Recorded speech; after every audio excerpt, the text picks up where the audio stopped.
أعوذ بالله من الشيطان الرجيم بسم الله الرحمن الرحيم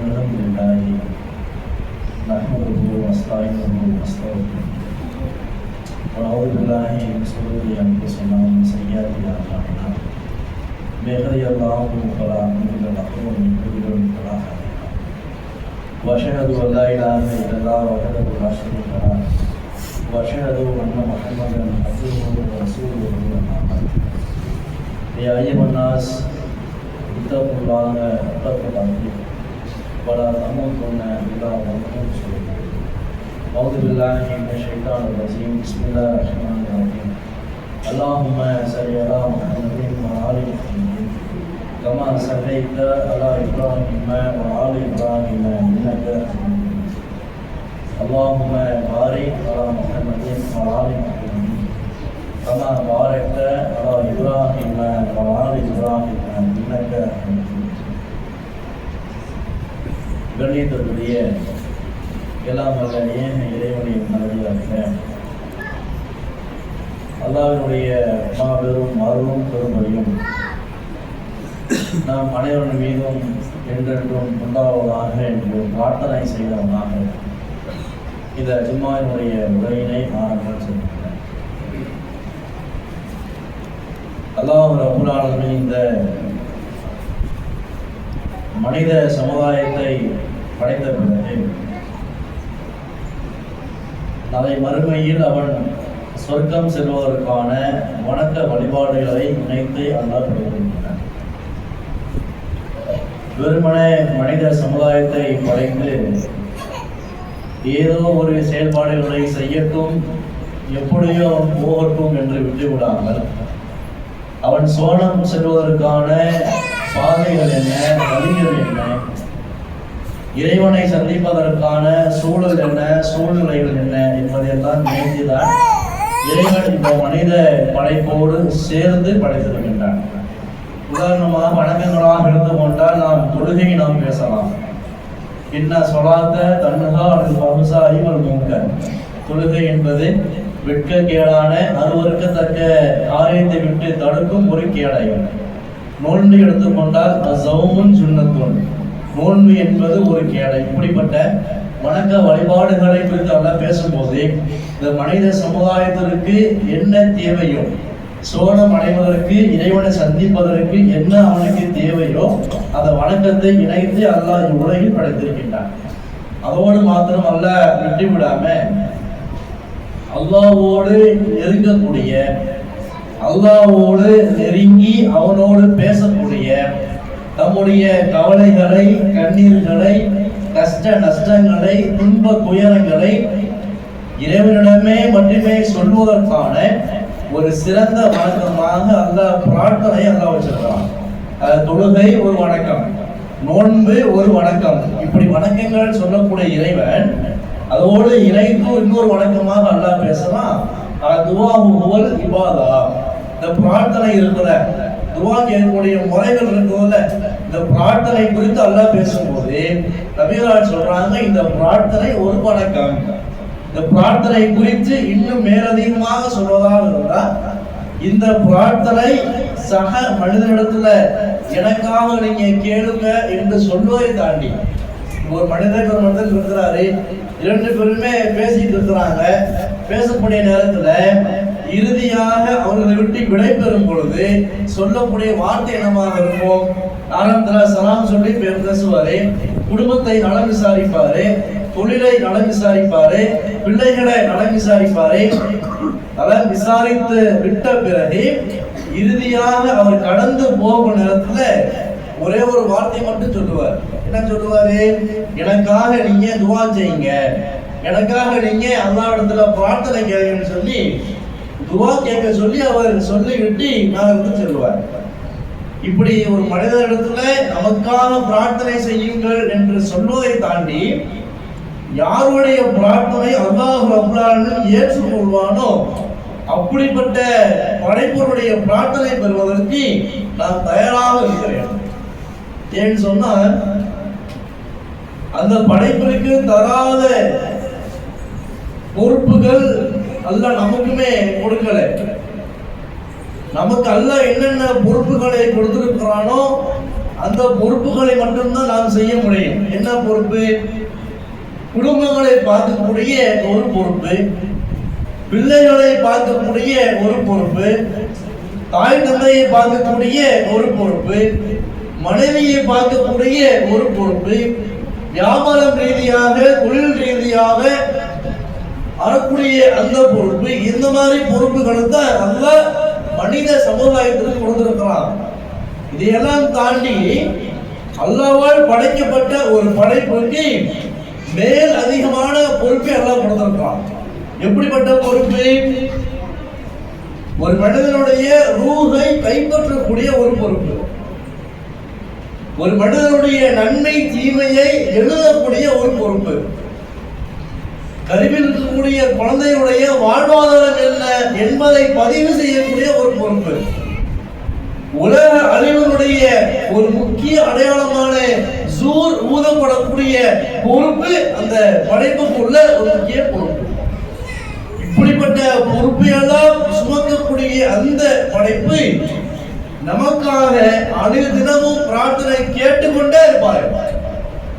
ஏன்னு சொன்னா மனிதர்கள் கூட நன்றி கெட்டவங்களாக மாறிடுவாங்க. எப்படி மாறுவாங்க? அல்லாஹ்வே குர்ஆன்ல எப்படி பேசுறான்? அல்லாஹ் மலக்குமார்களை படைக்கிறான். படைத்த பிறகு அல்லாஹ் மலக்குகள்கிட்ட ஒரு செய்தியை தெரியப்படுத்துறான். இந்த பூமியில ஒரு மனித சமுதாயத்தை நான் படைக்க போறேன் அப்படிங்கிற ஒரு செய்தியை மலக்குமார்களுக்கு அல்லாஹ் தெரியப்படுத்துறான். தெரியப்படுத்துற உடனேயே மலக்குமார்கள் கேட்ட ஒரு கேள்வி என்ன? நகனோட சப்பியகும் ஹந்திக்க அவனை கருத்தி சொல்ல, இறைவா நாங்கள் உன்னை துதிக்கிறோம், போற்றோம், வணங்குறோம், வணக்க வழிபாடுகளை செய்கிறோம், ரத்தங்களை ஓட்டக்கூடிய குழப்பம் செய்யக்கூடிய இந்த மனித சமுதாயத்தை நீ ஏன் படைக்க வேண்டும்? மனுஷன் எப்படிப்பட்டவன நன்றி செலுத்துவான் அப்படிங்கிறது இல்லை. எப்படிப்பட்ட படைப்பு? குழப்பம் செய்வான், தீங்கு செய்வான், தவறு செய்வான், நன்றி கெட்ட குணத்தோடு நடந்து கொள்வான். இப்படிப்பட்ட படைப்பு தான் இந்த மனித படைப்பு. அதற்கு ஒருபடி மேலாக அல்லாஹ் மலக்குகளை பற்றி பேசும்போது தூய்மையான முறையில் என்னை அவர்கள் துதிக்கிறார்கள். நான் இட்ட கட்டளையை சரியாக பின்பற்றி செய்து முடிக்கிறார்கள். அப்படிப்பட்ட மலக்குமார்களுடைய பிரார்த்தனை பெறுவதற்கு நாம் அனுதினமும் தயாராக இருந்து கொள்ள வேண்டும். மனிதர்கிட்ட துவா செய்யுன்னு சொல்றப்போ கூட அவன் துவா நமக்காக கேட்பாங்க. துவா அல்லாஹ் ஏற்றுக்கொள்வானா நிராகரிப்பானா என்பது தெரியாது. அல்லாஹ் நிலுவையில வச்சிருப்பானா அதுவும் தெரியாது. ஆனா மலக்குமார்களுடைய பிரார்த்தனை இருக்குத நமக்காக துவா செய்றாங்கல்ல, அப்படிப்பட்ட மலக்குமார்களுடைய துவாவை அல்லாஹ் ஏற்றுக்கொள்வதாக சொல்றான். இந்த மலக்குமார்கள் எங்கெங்க துவா செய்றாங்க பாருங்க. தொழுகைக்காக நம்ம வரோம், வீட்டுல ஒளி செய்து முடித்து விட்டு துவாவை ஓதிவிட்டு அஷ்ஹது அல்லா இலாஹா இல்லல்லாஹ் வ அஷ்ஹது அன்ன முஹம்மதன் அப்துஹு வ ரசூலுஹு என்கிற துவாவை ஓதிவிட்டு பள்ளியை நோக்கி தொழுகைக்காக வரோம். தொழுகைக்காக வரும் பொழுது அல் மலாயிகத்து துஸல்லி அலா ஹதிக்கும், ஒவ்வொருவருக்காகவும் மலக்குமார்கள் பிரார்த்தனை கேட்டுக்கொண்டே இருப்பார்கள். யாருக்காக? தொழுகைக்காக வரக்கூடிய அந்த அடியான் முழு செய்த நிலையிலேயே தொழுகை நடைபெறுவதற்கு முன்னதாக வந்து அமர்ந்து கொண்டு யார் தொழுகைக்காக காத்து கொண்டு இருக்கிறாங்களோ, தொழுகைக்கு 1 மணிக்கு தொழுகை அப்படின்னா ஒரு 12:45 வந்து அமர்ந்து கிட்டத்தட்ட 1/4 மணி நேரம் அமர்ந்து இருக்கான்னு வச்சுக்கோங்க. அமர்ந்து கூடிய இந்த இடைப்பட்ட நேரம் வரைக்கும் நமக்காக வணக்கு துவா செய்றாங்க. பள்ளிக்கு வந்தாச்சு, தொழுகைக்காக அமர்ந்தாச்சு, தொழுகை நடைபெறுவதற்கு இன்னும் 10 நிமிடம் 20 நிமிடம் இருக்கு. வெயிட் பண்ணிருக்கிறோம், காத்துட்டு இருக்கிறோம். அந்த நேரத்தில் நம் கண்ணுக்கே தெரியாத ஒரு படைப்பை நாம் நம்முடைய அருகே அமர்ந்து கொண்டு நமக்காக துவா செய்றாங்க. அல்லாஹ் மக்ஃபிர்லி வர்ஹம்ஹும். இறைவா, அவருடைய பாவம் நீ மன்னிச்சிருடா அல்லாஹ், இவருடைய தவறுகளை நீ மன்னிச்சிருடா அல்லாஹ், வர்ஹம்ஹும், இவருக்கு நீ கருணை காட்டு அல்லாஹ், இவருக்கு நீ இரக்கம் காட்டு அல்லாஹ் என்று சொல்லி நம் கண்ணுக்கே புலப்படாத, கண்ணுக்கே தெரியாத, நமக்காக நியமிக்கப்பட்ட அந்த மலக்கு நாம் அருகே அமர்ந்து கொண்டு கேட்கிறாங்க, அல்லாஹ் மக்ஃபிர்லி வர்ஹம்ஹும். இது மாத்திரமல்ல, தொழுகை முடிந்த பிறகும் கூட ஒரு அடியான் உடனே பள்ளியை விட்டு கடந்து செல்லாம இறை இல்லத்துல ஒரு 10 நிமிடம் 5 நிமிடம் அல்லாஹ்வை துதித்தவனாக, அல்லாஹ்விடத்துல பேசியவனாக, கோரிக்கையை வைத்தவனாக, திக்ர்களை செய்தவனாக, அல்லாஹ்வோடு நெருக்கமாக இருக்க வேண்டும் என்கின்ற சிந்தனை உடையவனாக தொழுகை முடிந்தும் இறை இல்லத்தில் குறிப்பிட்ட ஒரு 5 நிமிடம் அமர்ந்திருந்தாலே போதும், அந்த மலக்கு நமக்காக திரும்ப துவா செய்றாங்க, அல்லாஹ்வுடைய பாவத்தை நீ மன்னிச்சிரு, ஒரு மீது நீ இரக்கம் காட்டு, கருணை காட்டு என்று சொல்லி நமக்காக அந்த மலக்குமார்கள் துவா கேட்டுக்கிட்டே இருக்கிறாங்க. இப்ப கூட பாருங்க, இந்த ஜும்மாவோட நேரத்துல கூட யாரு பள்ளிக்கு முதன்மையாக வராங்க, இரண்டாவதாக வராங்க, மூன்றாவதாக வராங்கன்னு சொல்லி அவனுடைய பேரை பதிவு செய்வதற்கு ஒரு பொறுப்புதாரியாக அல்லாஹ் மலக்குமார்களை அல்லாஹ் போட்டிருக்கிறான்.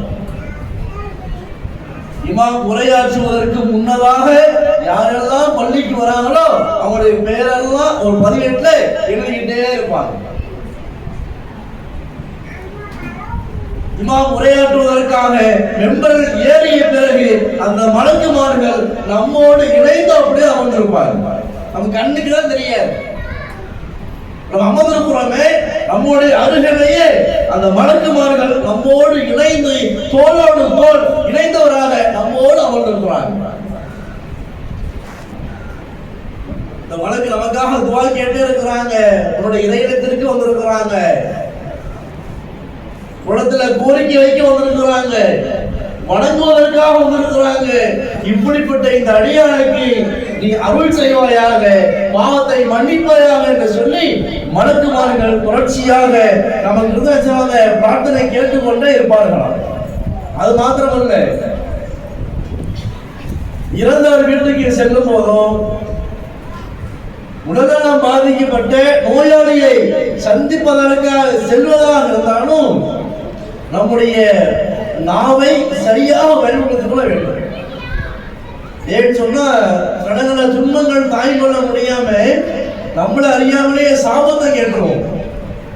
நெருங்கிய சொந்த ஒண்ணு பாதிக்கப்பட்டிருக்கா, நெருங்கிய சொந்த ஒண்ணு மௌத்தா போயிட்டாங்கள, அவரால் துக்கம் தாங்க முடியாது, சோதனை தாங்கிக் கொள்ள முடியாது. உடனே அல்லாஹ்விடத்துல சொல்லுவாரு, உனக்கு கருணை இல்லையா, கண்ணு இல்லையா, உனக்கு இரக்கமே இல்லையா, ஊர்ல எவ்வளவு அல்லா இருக்கிறான், என் வீட்டுலதான் மௌத்து வரணுமா, அல்லாஹ்வை திட்டக்கூடிய, அல்லாஹ்வை ஏசி பேசக்கூடிய நிலைமை நாவில் வருகின்றதா இல்லையா? இப்படிப்பட்ட அந்த செயலை குறித்து ரசூலுல்லாஹ் வன்மையாக கண்டிக்கிறாங்க. எந்த அளவுக்கு கண்டிக்கிறாங்கன்னு சொன்னா, நீங்க இறந்தவங்க வீட்டுக்கு போறீங்கள, உலகம் பாதிக்கப்பட்ட நோய் சந்தைக்கு போறீங்கள, சந்தைக்கு போவதாக இருந்தா நீங்க ஒன்னே மட்டும்தான் நீங்க பேசணும். என்ன பேசணும்? நல்ல வார்த்தை மட்டும்தான் நீங்க பயன்படுத்தணும். பாதிக்கப்பட்டிருக்காங்கல்ல அந்த மக்கள்ல போயிட்டு அல்லாஹ் அவனுக்கு அருள் செய்யட்டும், அல்லாஹ் அவனுக்கு வெகு சீக்கிரத்துல நிவாரணம் அளிக்கட்டும், உன் குடும்பத்தாருக்கு அல்லாஹ் பொறுமை வழங்கட்டும் சொல்லி அந்த பாதிக்கப்பட்ட மக்களுக்காக நாம் நல்ல நல்ல வார்த்தைகளை மட்டும்தான் அங்கே பயன்படுத்த வேண்டும்.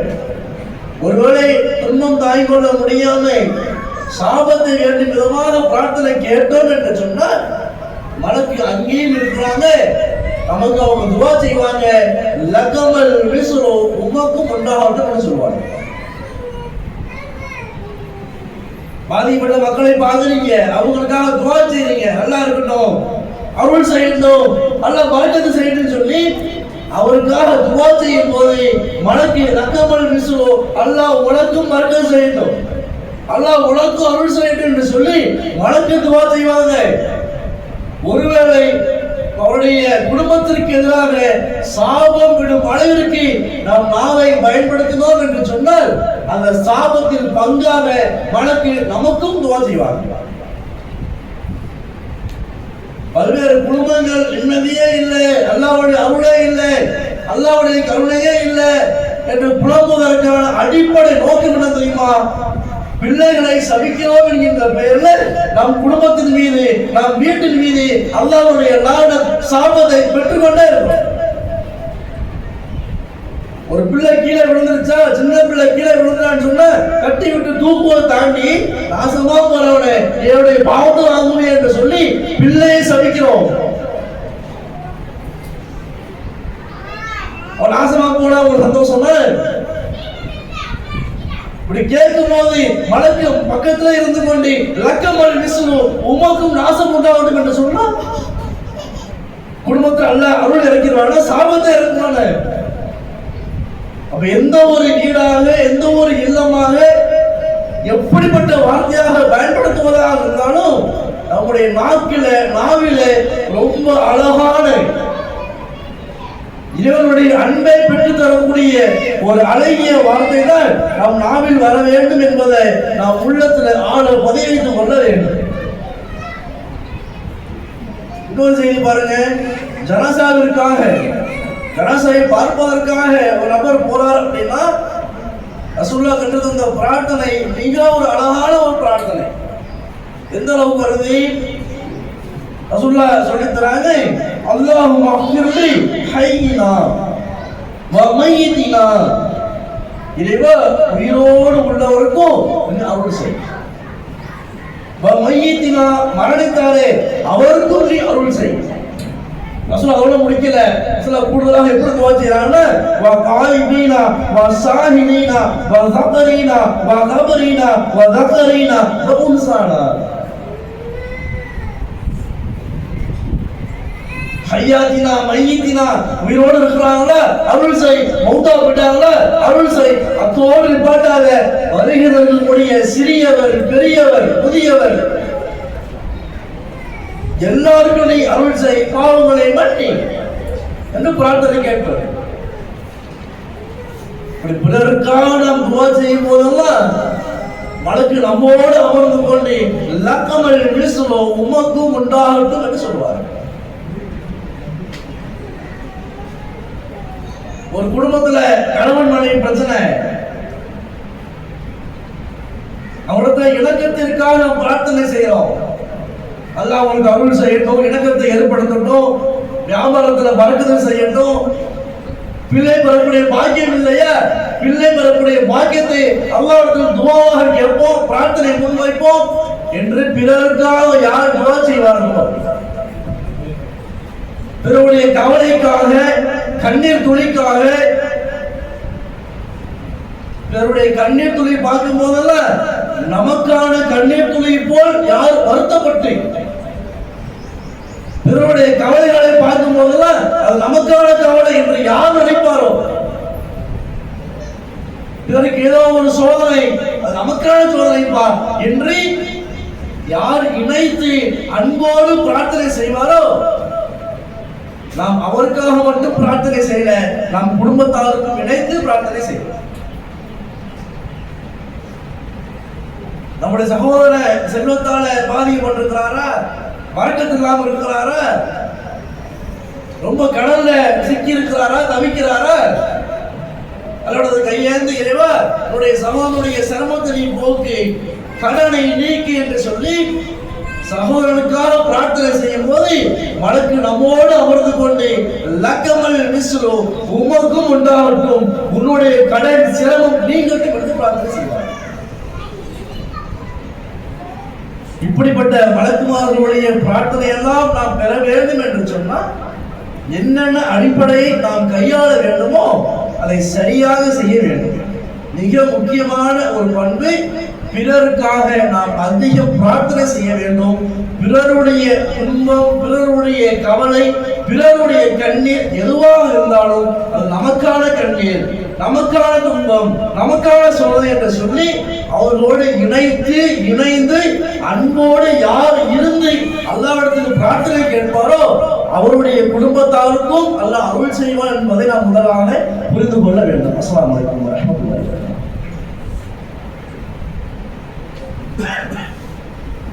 அஸ்ஸலாமு அலைக்கும் வரஹ்மத்துல்லாஹி வபரகாத்துஹு.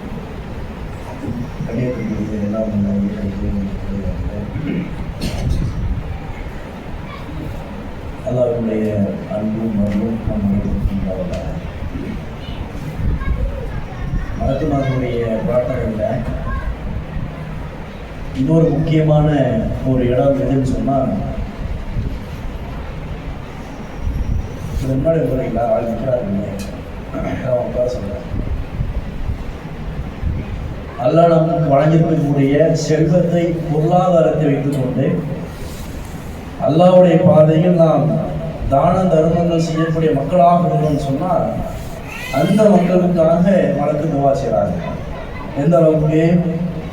அல்லாஹும்ம ஆதி முன்ஃபிகன் கலஃபா, 2 மடக்கு தினசரி, தினமும் 2 மடக்கு பூமிக்கு வராங்க. தினந்தோறும் 2 மடக்கு பூமிக்கு வராங்க. வந்து துவா செய்கிறாங்க. எப்படி துவா செய்கிறாங்க? அல்லாஹும்ம ஆதி முன்ஃபிகன் கலஃபா அப்படின்னு ஒரு மடக்கு துவா செய்கிறாங்க. இன்னொரு மடக்கு துவா செய்கிறாங்க, அல்லாஹும்ம ஆதி முன்ஃபிகன் தலஃபா அப்படின்னு துவா செய்கிறாங்க. அவங்க துவா கேட்கறதுக்கான அடிப்படை என்ன அப்படின்னா, அல்லாஹ் ஒரு அடியானுக்கு வழங்கியிருக்கக்கூடிய செல்வத்தை, பொருளாதாரத்தை கஞ்சத்தனம் செய்யாமல் மக்களுக்கு தானம் தர்மமாக யார் அல்லாஹ்வுடைய திருப்தியை எதிர்பார்த்து தர்மம் செய்தார்களோ அவர்களுக்காக மலக்கு துவா செய்றாங்க, அல்லாஹும்ம ஆதி முன்ஃபிகன் கலஃபா. இறைவா, அதனுடைய செல்வத்துல நீ பரக்கத்தை செய். எந்த நோக்கத்திற்காக அவர் தர்மம் செய்தாரோ அதை பெறுவதற்கு நீ உதவி செய் என்று சொல்லி மலக்குமார்கள் இந்த அடியாருக்காக துவா செய்வார்கள். யார் செல்வத்தை வைத்துக் கொண்டு தனக்கு என்று முடக்கி வைத்துக் கொண்டு கஞ்சத்தனம் செய்வாரோ, ஒரு மிஸ்கினை, ஒரு ஏழையை பார்க்கும் போது ஆணவ போக்கோடு, என்ன செல்வம் அதிகமாக இருக்கு அப்படிங்கிற ஒரு ஆணவ போக்கோடு, ஒரு கர்வத்தோடு, ஒரு மமதையோடு மக்களை மட்டுமாக நினைத்து, கண்ணிய குறைவாக நினைத்து, யாரு செல்வத்தை செலவே செய்யாமல் கஞ்சத்தனமாக இருந்தாரோ அந்த அடியாருக்கு மலக்கு துவா செய்வாங்க, அல்லாஹும்ம ஆதி முன்ஃபிகன் தலஃபா.